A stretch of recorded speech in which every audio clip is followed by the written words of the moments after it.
सुप्रभात. मी स्पृहा संजय जाधव आज तुम्हाला माझ्या देशाविषयी माहिती सांगणार आहे. माझ्या विषयाचं नाव आहे माझा भारत महान. मी भारत या देशात राहते. माझा भारत जगातील सर्वात मोठा लोकशाही राज्य आहे.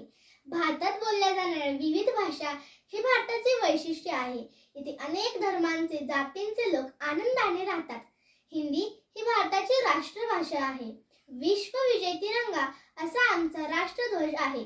सत्यमेव जयते हे भारताचे ब्रीदवाक्य आहे. जनगण मन हे भारताचे राष्ट्रगीत आहे. अशोक चक्र ही आमची अस्मिता आहे. अशा या महान देशात मी जन्माला आले याचा मला अभिमान आहे. भारताच्या मातृभूमीत अनेक महान पुरुष जन्माला आले. त्याचबरोबर नद्या व सुंदर निसर्गांचा यात समावेश आहे. सर्व भारतीयांच्या मनात एकच मंत्र गुंजत असतो, तो म्हणजे माझा भारत महान. विविधतामध्ये एकता हा माझ्या देशाचा अभिमान आहे. म्हणूनच माझा देश महान आहे. भारत माता की जय. धन्यवाद.